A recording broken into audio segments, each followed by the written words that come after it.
Bonjour à tous et bienvenue dans Smart Boss, le rendez-vous des patrons et des patronnes. Je suis ravie d'accueillir aujourd'hui Karine Péchavy. Bonjour. Bonjour.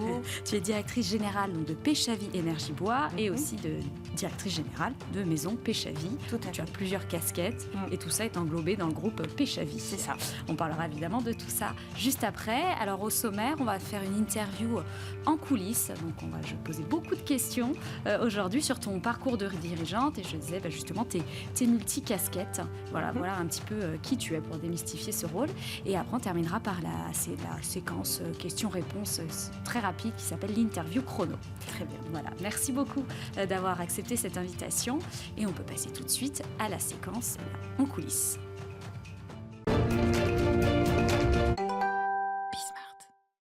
Alors, avant de rejoindre l'entreprise familiale, dont on va beaucoup parler aujourd'hui, alors tu as fait des études dans l'histoire de l'art. Et est-ce que tu dirais maintenant qu'on n'a pas besoin, en gros, de faire une école de commerce, une école d'ingénieur pour être dirigeante, pour entreprendre ? Alors, comment aborder le sujet ? Si, j'ai en fait, durant mes 25 ans de carrière, j'ai vraiment regretté à certains moments de ne pas avoir fait d'études d'école de commerce. Oui, si. En fait, à mon époque, donc dans les années 90, c'est vrai qu'on n'avait pas énormément de voies. C'était quand même assez tracé. C'était école d'ingé, école de commerce et médecine. C'était ces trois. Nous, on avait ces trois vecteurs-là. Et je vois dans notre classe, tout le monde partait. Alors c'est vrai que moi, j'étais vraiment très attirée par le dessin, par l'art. Donc j'ai eu la chance. Alors la chance ou je ne sais pas, d'avoir des parents qui me laissent faire ce que j'avais envie de vivre, ma passion. Et ça a été histoire de l'art. Voilà. Je pense que de toutes les manières, quoi que l'on fasse, les études, des études poussées, nous permettent, quoi qu'il en soit, d'acquérir une certaine organisation et en fait d'avoir une certaine matrice pour appréhender soit des parcours, soit d'appréhender en fait de pouvoir arriver à se lancer sur une activité, voilà, que l'on fasse quoi que ce soit. Et du coup, à quel moment tu dirais que tu aurais eu besoin justement dans toute cette carrière d'avoir eu ces bases peut-être en économie, management ? Quand j'ai commencé, en fait, dans mon parcours, puisqu'en fait j'ai intégré le groupe très tôt, en fait, juste après mes études. Parce que je suis partie sur une région où je ne trouvais pas de travail dans la culture. Donc très vite, en fait, j'ai intégré le groupe familial. Ce groupe familial faisait donc initialement, pour revenir aux sources, Péchavy, la société Péchavy faisait du bois énergie. Et au fil en fait des demandes, au fil des années, s'est tourné vers les énergies fossiles, voilà. Et donc en fait, c'est vrai que les énergies fossiles avaient pris énormément de place dans le groupe. Bon, les énergies fossiles, c'était pas du tout, c'était pas, je ne me sentais pas à l'aise avec ce domaine d'activité, même si on en a besoin. Et c'est vrai que de suite, je me suis tournée vers la filière bois énergie. Voilà. Donc c'est à ce moment-là que j'ai décidé de pérenniser cette activité-là et en 2005 de partir vers ce que j'ai développé. Donc c'est à cette époque-là en fait que j'ai regretté en fait de ne pas avoir les clés. Les clés de comment appréhender en fait le développement d'une filière. Et c'est là où en fait on va chercher on a beaucoup de ressources et je suis allée chercher parce qu'en fait en histoire de l'art on fait beaucoup de recherches et finalement ça reste du développement, ça reste il faut se structurer, être organisé et tout ça on l'apprend lors d'études supérieures.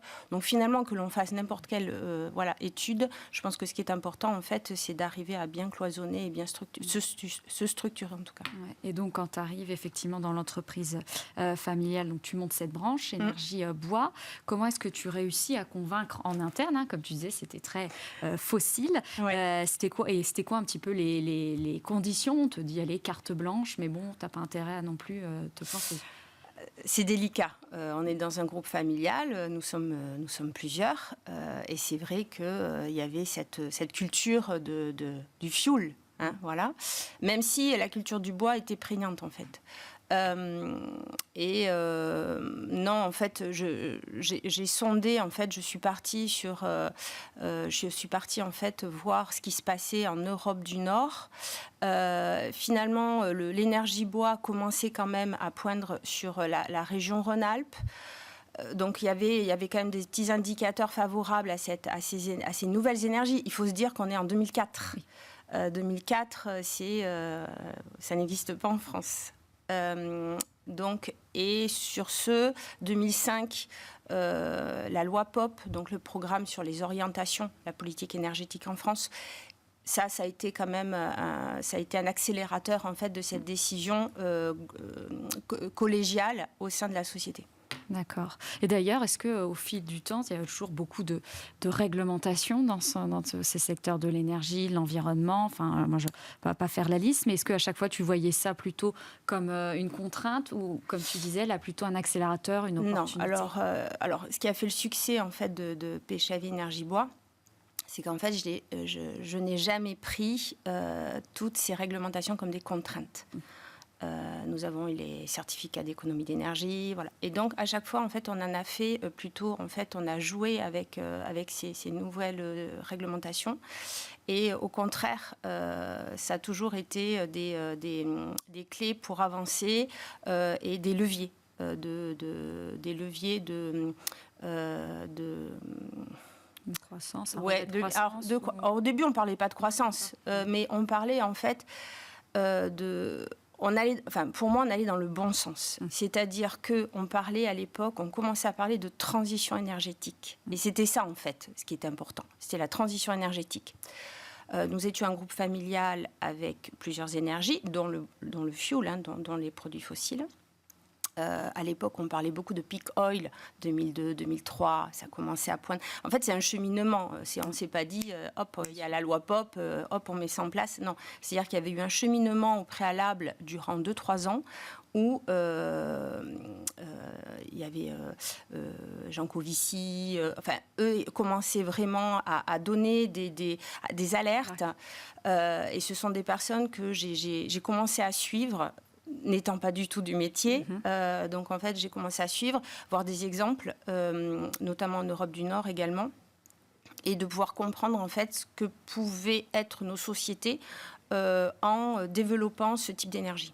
Et tu dirais que tu étais un peu la militante du groupe, celle qui a impulsé Madame RSE, ou pas ? Oui, si vous êtes là, il faudrait interroger les autres membres de la famille, mais plutôt militante, engagée et très féministe. Voilà. Toutes les cases.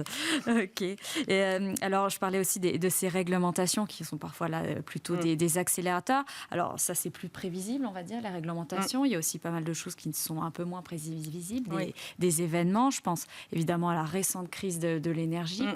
Quand tout ça arrive, voilà, le conflit en Ukraine et tout. Comment est-ce que vous réagissez à ce moment-là? Ça a été quoi un petit peu le plan de bataille? Alors, le plan de bataille, c'était compliqué parce qu'en fait, nous sommes sur une filière, donc 2005, 2006, 2007, jusqu'en 2010, en fait, on met en place la filière. On est plusieurs sociétés en France à mettre en place la filière, notamment avec une association qui s'appelle Propelé. C'est l'association des acteurs de la filière granulés de bois, et on parle essentiellement de granulés de bois. Et on développe le produit, on travaille sur les certifications, on travaille sur les normes. Donc on fait un gros travail d'ingénierie sur la qualité du granulé de bois. En parallèle, les médias nous relaient moyennement, l'ADEME, ça a été compliqué avec l'ADEME d'imposer le granulé de bois. Mais l'énergie rentre tout doucement dans le mix énergétique. C'est-à-dire, on rentre vraiment, nous faisons partie, c'est-à-dire juste avant la crise, nous faisons partie, la filière granulés de bois rentrait complètement dans le cadre au même titre que le gaz, le fioul, etc. La crise arrive, donc évidemment avec tout ce que ça peut évidemment concernant les approvisionnements. On parle de la Russie. On se rend compte à quel point l'import était important. Et grosse crise sur la filière granulés de bois. Voilà, donc flambée des prix, peu de produits, pénurie. Voilà, donc ça a été vraiment un chamboulement. Et c'est là où nous nous sommes rendus compte que la filière n'était pas était jeune en fait. Il y avait ça aussi, c'est qu'on est une filière jeune. Voilà, donc en fait ça a remis un petit peu, comme on dit, l'église au milieu du village, à se recentrer sur l'essentiel et de repartir. Alors c'est vrai que nous on avait la chance de pouvoir toujours travailler. En fait, parce que la genèse aussi de cette filière granulés de bois, c'était aussi, alors nous, dans le groupe Péchavy, c'était aussi de se délester, de sortir en fait de toutes les problématiques géopolitiques, du fioul, de l'énergie fossile, et de partir sur une énergie locale. C'était ça qui était intéressant. Et de ce fait, nous avions toujours travaillé avec des entreprises locales. Sud-Ouest, Auvergne, frontière espagnole, parce qu'on travaille en bilan carbone, on ne travaille pas en frontière et voilà. C'est pas le fait de travailler à Burgos, c'est pas très grave, c'est moins loin que l'Auvergne. Donc du coup, on a toujours travaillé avec une notion de bilan carbone. Donc on travaille. Donc ça nous a plus ou moins sauvés. Mais après, la filière en général a été quand même pas mal malmenée pendant cette crise. Ouais.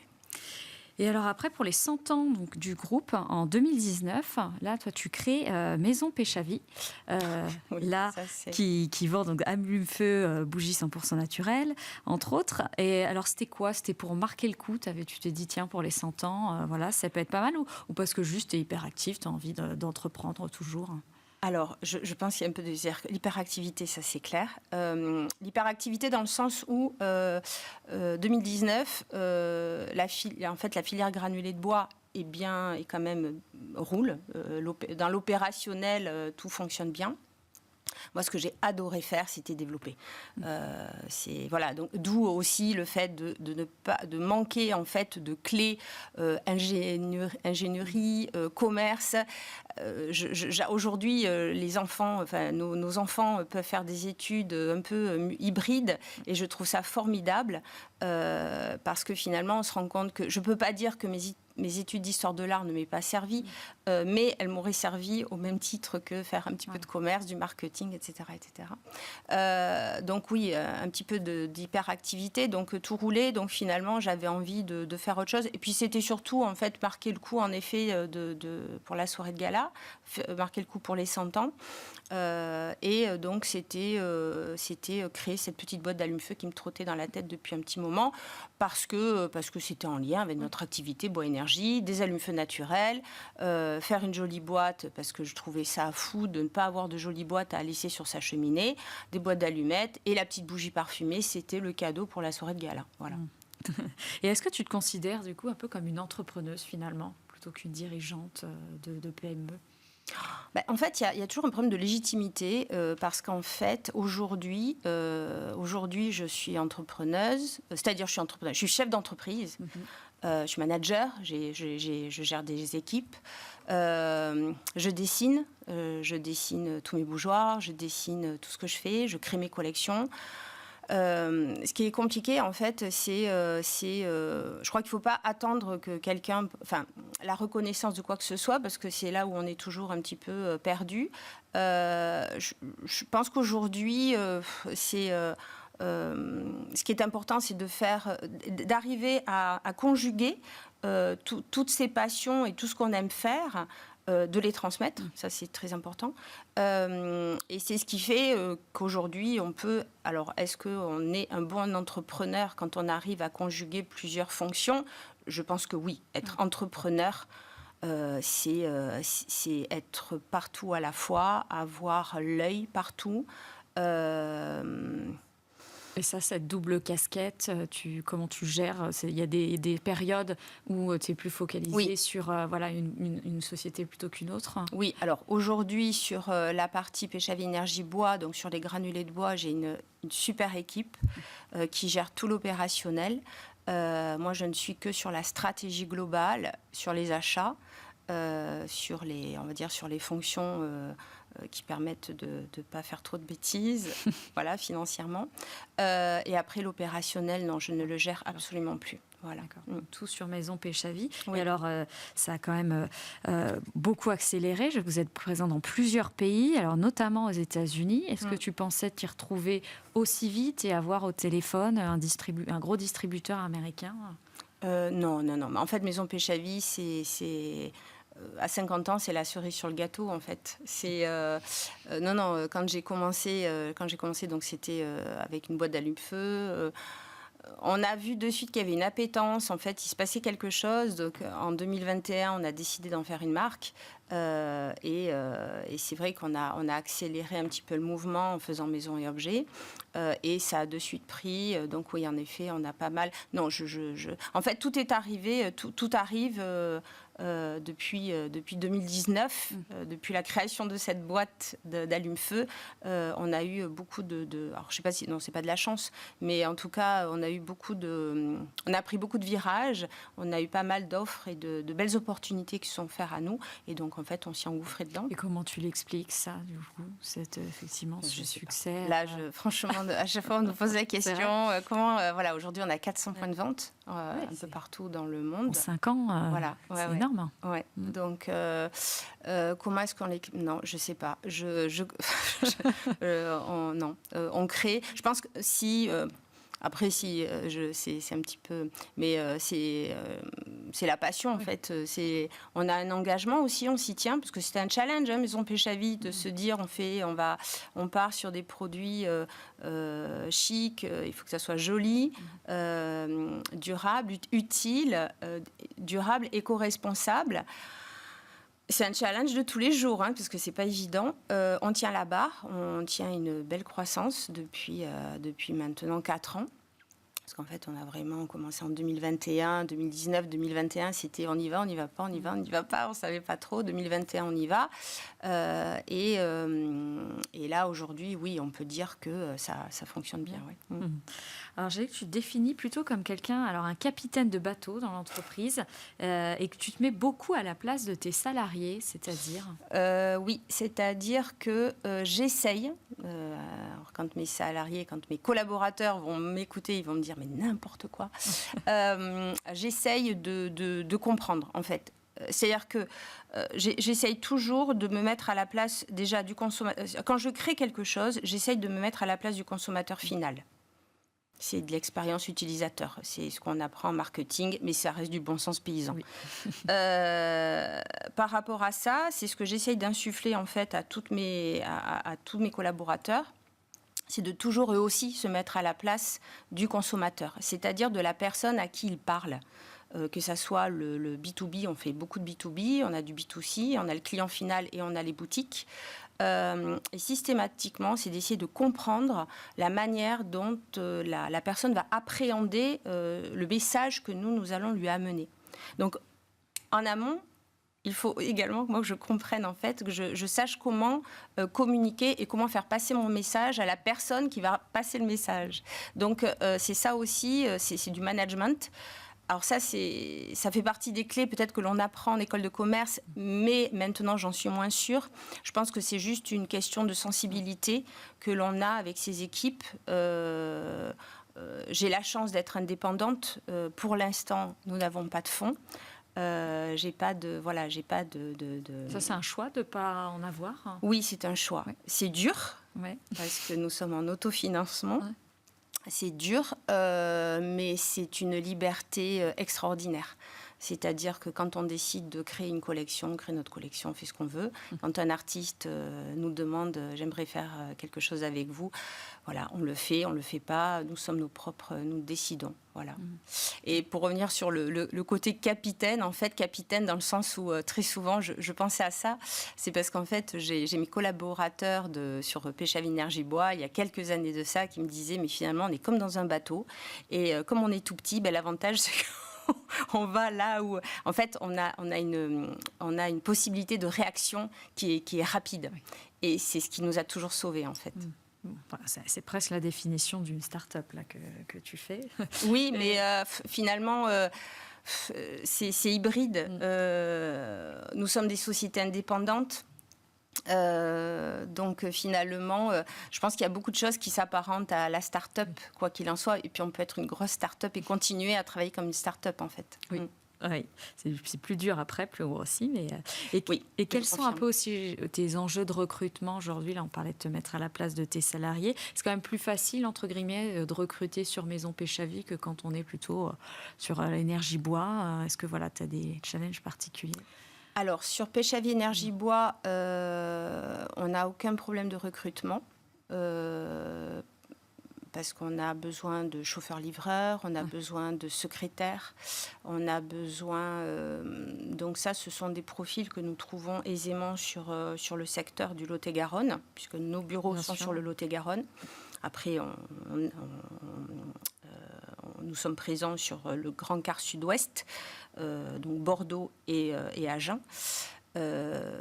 Là, non, on n'a aucun souci. Après, sur Maison Péchavy, où on demande des compétences, des profils différents, là, c'est un peu plus compliqué. On parle d'export, on parle de web design, on parle de web marketing. On va parler de profils avec des compétences un peu plus importantes et un peu plus ciblées. Et là c'est un peu plus compliqué de trouver. Et je sais que là, Maison Péchavy, ou plutôt le groupe La Péchavy, vous êtes plutôt attaché à votre territoire, justement. Là, tu en parlais. Et donc, vous avez des partenariats sportifs, notamment, je voyais avec des clubs de rugby. On a vu quelques photos. Tu penses que c'est vraiment indispensable, c'est un peu essentiel aujourd'hui pour une entreprise, c'est son rôle, justement, de participer à la vie, au développement de sa région, à la vie culturelle? Complètement. C'est lié et je pense que ça ne peut pas exister autrement. Alors déjà, Péchavy, c'est une famille à Genèse. C'est une vieille famille à Genèse, au même titre que plusieurs sociétés comme nous. Nous sommes plusieurs familles et plusieurs sociétés. Et on se doit d'avoir... nous travaillons sur un bassin économique. Ce bassin économique, en fait, ce sont nos clients également. Donc c'est un juste retour des choses aussi. En fait, c'est juste c'est de donner, c'est de rendre ce que l'on nous donne aussi. Et puis je pense que oui, ça fait partie aussi de l'ADN des sociétés, de participer. Et tu as mentionné au tout début, quand on parlait je disais Madame RSE pour plaisanter, tu me disais que tu étais aussi la féministe du groupe. Alors moi, je reçois quand même régulièrement des femmes dirigeantes. Et la question, alors il y a deux équipes, je dirais, celles qui disent qu'elles doivent redoubler d'efforts tout le temps, que c'est difficile, et d'autres qui disent non, au contraire, moi, c'est un atout d'être femme dirigeante. Alors toi, tu situes où? Alors sur les deux, c'est-à-dire qu'au départ, on doit redoubler d'efforts pour montrer à quel point nous sommes aussi compétentes qu'un homme. Et une fois que c'est vérifié, une fois que c'est acté, alors par contre, après, on passe de l'autre côté et c'est beaucoup de respect.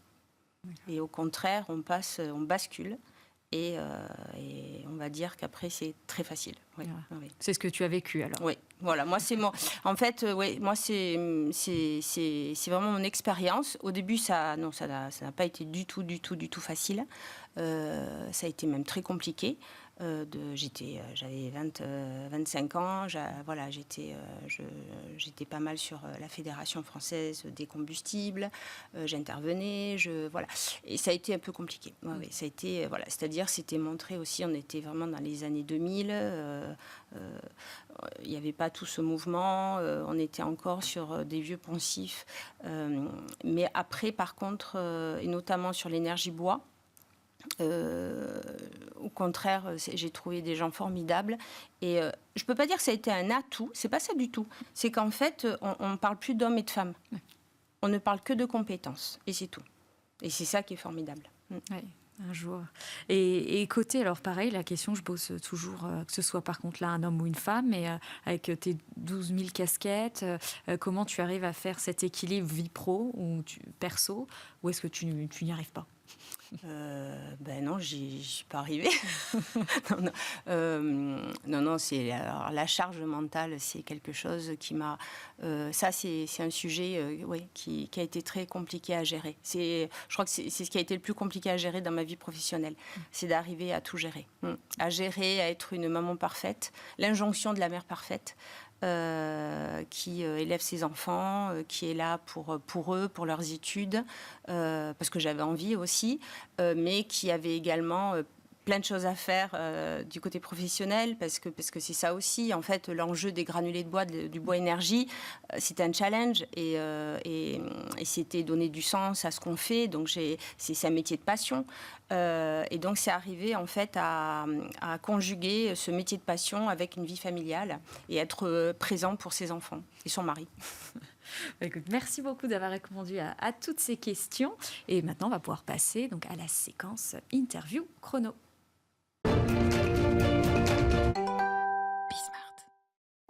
On le disait il y a quelques minutes, vous avez beaucoup de partenariats sportifs. Est-ce que toi, tu fais du sport ? Mon Dieu, non. Non, pas du tout. Malheureusement, ça fait partie des choses que l'on oublie, en fait, parce qu'on ne peut pas tout faire. Enfin, moi, qu'on me donne la recette parce que je ne la connais pas. Non, je ne fais pas de sport. Je fais de la barre au sol et du pilate tous les matins. Je fais un quart d'heure, mais c'est tout. Oh, voilà, c'est déjà pas mal, hein, oui. Avec tout ce que tu fais. L'application que tu utilises le plus ? Mon Dieu, Instagram. La bougie préférée chez Maison Péchavy, pour toi ? Ma bougie préférée, c'est la dernière. L'avant-dernière, c'est Finlande. Et c'est un mélange, donc toujours avec une légère, subtile odeur de feu de bois, c'est ce qui nous caractérise. Et là, on est au milieu d'une forêt en Finlande, avec des odeurs de bois, de cannelle, réconfortantes. Elle est magique, on ferme les yeux et on y est. Voilà. Et on a fait le test et ça marche.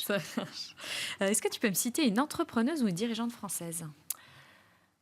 Pour moi, celle qui m'a marquée, celle qui m'a fait avancer, c'est Elisabeth Laville, du cabinet de conseil Utopie. C'est elle qui m'a réveillée, en fait. Qui m'a réveillée dans le sens où je n'étais pas endormie, mais je ne savais pas. Je ne connaissais pas du tout la RSE. Enfin, je n'avais pas vraiment idée à l'époque, c'était il y a très longtemps. On commençait à en parler, on commençait à parler de responsabilité sociale, environnementale. Et finalement, quand j'ai écouté Elisabeth Laville pour la première fois lors d'un colloque, en fait, tout ce qu'elle nous expliquait faisait écho à ce que j'ai essayé de mettre en place avec la filière granulés de bois. Et donc, je l'ai beaucoup suivi. Et voilà, donc ça a été un guide. Tes dernières vacances ? Ça a été le Danemark, comme de nombreuses fois. Je suis assez fan des pays du Nord et j'y vais assez souvent. ChatGPT, tu es émerveillée ou apeurée ? Émerveillée, pas du tout. Apeurée, pas du tout. C'est un très bel outil qui peut nous servir, notamment sur tous les métiers juridiques, administratifs. C'est fabuleux. C'est un gain de temps. Apeurée, non, parce que après, c'est à mon sens, on va dire que je raconte des bêtises, mais je ne sais pas, ça c'est mon sentiment personnel. Je pense que l'humain et la sensibilité humaine sera difficilement quand même remplaçable sur certains domaines d'activité. Écoute, merci beaucoup d'avoir répondu à toutes ces petites questions et d'avoir accepté notre invitation dans Smart Boss. Eh bien, quant à moi, je vous retrouve très bientôt pour une prochaine émission. Merci, au revoir.